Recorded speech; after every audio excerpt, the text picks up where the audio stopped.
দেখে, যাদের মানুষের সুখ দেখে কষ্ট হয়, ভালো লাগে না জলে, তারা এই বৃষ্টির মধ্যে একবার কবরস্থানে যেয়ে দেখুন,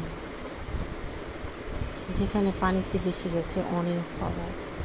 তারা কোথায় ছিল এক সময়? হয়তো বা বিল্ডিংয়ের মধ্যে ছিল, হয়তো বা আরও অনেক বেশি আরামে এসি রুমে ছিল। কোথায় আছে তারা? আছে একবার চিন্তা করে দেখুন। তাদের কথা চিন্তা করে নিজের মনের কষ্ট দূর করে ফেলুন, আর যে একবার দেখে আসুন কী অবস্থায় আছে তারা, আমরা কী অবস্থায় আছি। বিসমিল্লাহির রহমানির রহিম।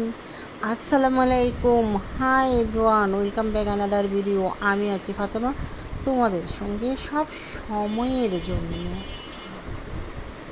আমার চ্যানেলে সবাইকে স্বাগতম, দোয়া। আমি আজ নতুন একটি ভিডিও নিয়ে চলে এসেছি। যে যেখান থেকেই দেখছো, কাছে কিংবা দূরে, দেশ কিংবা বিদেশ, সবাইকে জানাই আরেকবার স্বাগতম, দোয়া ও ভালোবাসা। কেমন আছো বন্ধুরা? আশা করি ভালো আছো, আর আল্লাহর অশেষ রহমতে আমি ভালো আছি, আলহামদুলিল্লাহ।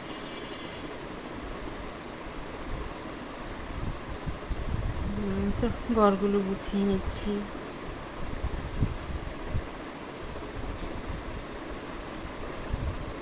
আর আমরা আমাদের পাশের জনকে ভালো রাখবো, নিজেদের মা বাবাকে ভালো রাখবো, সৎ থাকবো, নামাজ কালাম পড়বো, কোরআন পড়বো। জীবনে কত নামাজ পড়া হয়নি, অল্প অল্প করে নফল নামাজ পড়ে বা তাহাজ্জুদ নামাজ পড়তে পারি, নিজেদের বাচ্চাগুলোকেও এইভাবে শেখাতে পারি, বোঝাতে পারি সৎ থাকতে হবে। বাচ্চাদের বলবো ঘুমিয়ে পড়ো, সকালে স্কুলে যাব, এটা বলবো না, বলবো ঘুমিয়ে পড়ো, সকালে নামাজ পড়ে, ফজর নামাজ পড়ে স্কুলে যেতে হবে। এই তো আমার সবসময় সবাইকে বলার আহ্বানটা থাকবে, যে যত কথাই আমাকে বলো, যারা আমাকে ভালোবাসে তাদের জন্য আমার এই কথাগুলো। এই তো সবগুলো ঘর গুছিয়ে নিলাম, এখন চলে এলাম ড্রয়িং রুম। তেমন আহামরিও তেমন কোনো কিছু আমার নেই, তবে যেটাই আছে সেটা দিয়ে আমি সন্তুষ্ট। এটাই আমি গাছ করে সুন্দর করে পরিপাটি করে পরিষ্কার করে রাখার জাস্ট চেষ্টা করি। তাই তো এরপর চলে এলাম রান্নাঘরে। এই সবগুলো না প্রতিদিন গুছিয়ে রাখার পর নিজের চোখ দিয়ে দেখতে অনেক ভালো লাগে, আরও বেশি ভালো লাগে নিজের পরিপাটি থাকতে। এই তো রান্নাঘরগুলো পরিষ্কার করেছি, সেটাই একবার তোমাদের সাথে শেয়ার করছি।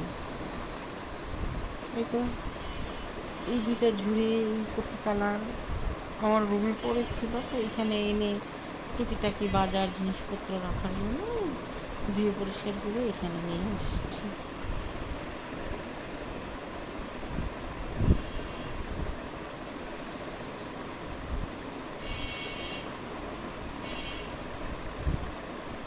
এই তো ঘুরিয়ে দেখিয়ে দিলাম আমার ছোট্ট রান্নাঘরটি। আমার প্রয়োজনীয় যা প্রয়োজন তাই আমি একটু একটু করে কিনে নিয়েছি। তারপর চলে এলাম ডাইনিংয়ে। এই খাবারগুলো দেখলে মনে হয় যেন জীবন্ত, মনটা জুড়িয়ে যায়। ডাইনিং এবং প্লাস ডাইনিং রুমেও আমি একটি ছোট্ট বিছানা রেখেছি, সেখানেও আমি এই চাদর লাগিয়েছি একই কালারের।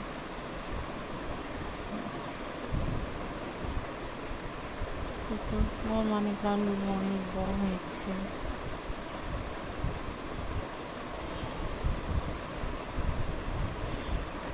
সেগুলো দেখার জন্য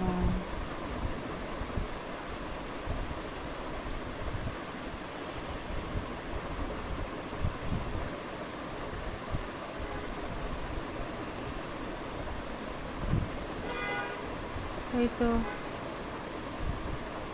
এখন একদম পুরোপুরি গুছিয়ে নিয়েছি, সেটা আরেকবার দেখিয়ে দিলাম। দেখতে থাকো বন্ধুরা।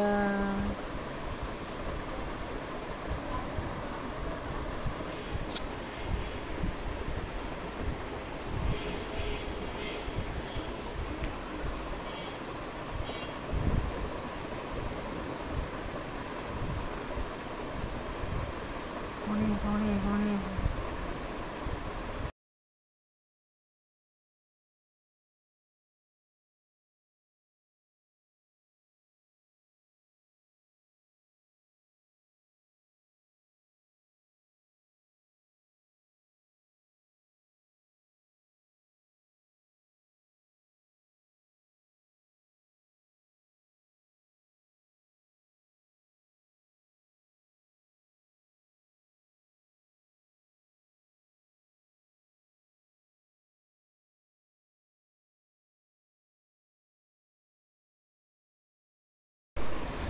এই তো আমি ডিম কুসুম একসাথেই ফেটে নিয়েছি। যেহেতু এটা বেকারি স্টাইলে কেক হবে, তবে ফোম আলাদা করে নিলে ভালো হয়, আমি আর করে নিলাম না। 3টি ডিম দিয়েছি, 1 কাপ চিনি দিয়েছি, হাফ কাপ তেল দিয়েছি, একটু একটু করে দিয়ে চিনি দিয়ে বিট করে নিয়েছি, তারপরে হাফ কাপ তেল দিয়েও বিট করে নিয়েছি। এখন ভ্যানিলা এসেন্স দিয়ে দিলাম, দিয়ে খুব ভালোভাবে বিট করে নিয়েছি। এখানে 3টা ডিমের জন্য 1.5 কাপ ময়দা,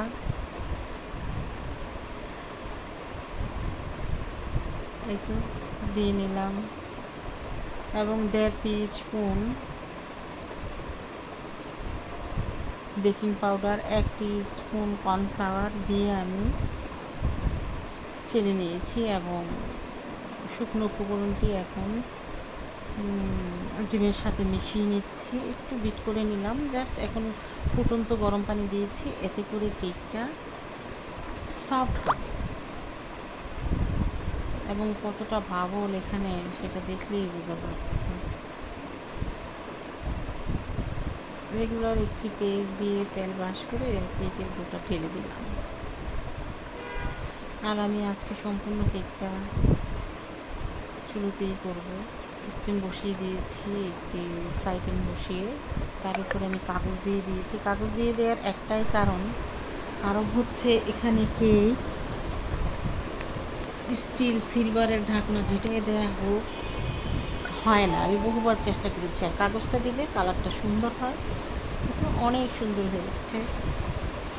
তাই এটার নাম দেওয়া হয়েছে কাগজ থেরাপি কেক। আমি কেকটি নামিয়ে নিয়েছি এবং 30 থেকে 35 মিনিটের মধ্যে, সর্বোচ্চ 40 মিনিট লাগবে গ্যাসের চুলায় করলে। এবং কেকটির কালারটা কতটা সুন্দর এসেছে, এই সুন্দর কালারটা কিন্তু কখনোই একটি সিলভারের ঢাকনা কিংবা স্টিলের ঢাকনা দিয়ে হবে না, এটা চ্যালেঞ্জ।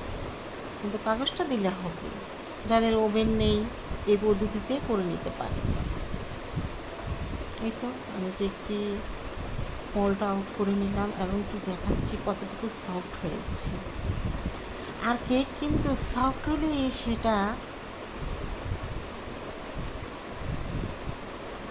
স্পঞ্জ কেক হয় না।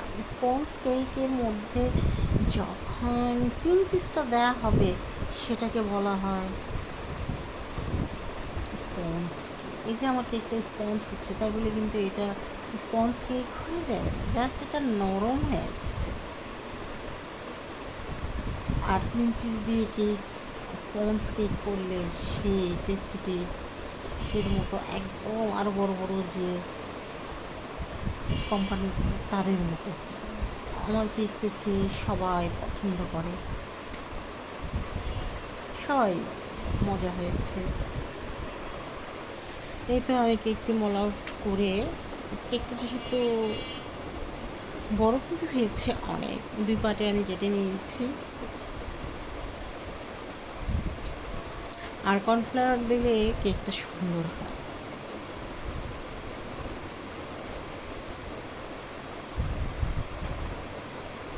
এই তো বেলে মাছ বা পাইলা মাছ গ্রামের ভাষায় যেটা বললো, লবণ আর হলুদ দিয়ে মাখিয়ে ফ্রাই প্যানে তেল গরম করে আমি ভাজতে দিয়ে দিয়েছি।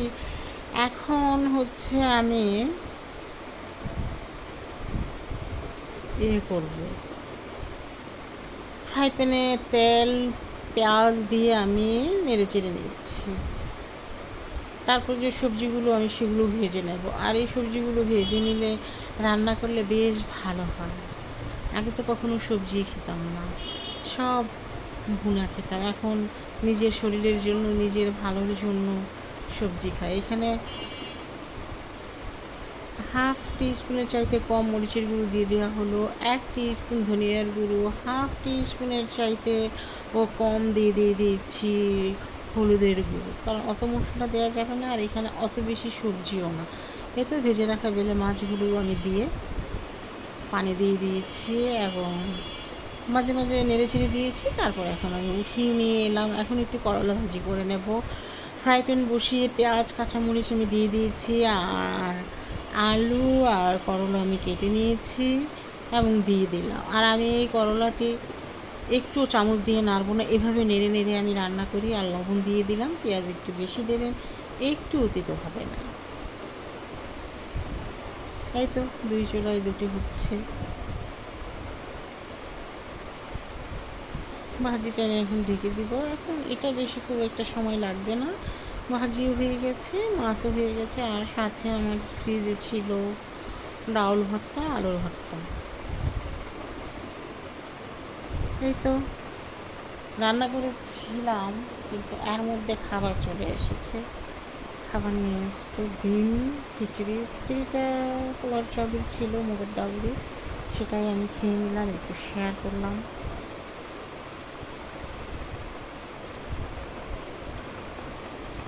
ভাজিটা বেশ সুন্দর হয়েছে, মানে আমি যে পুড়ে পুড়ে যাই ওইভাবে সেটা আমি খেতে পারি না। আর সকালে তো কাজ করে নাস্তা তো খেয়েই নিয়েছিলাম।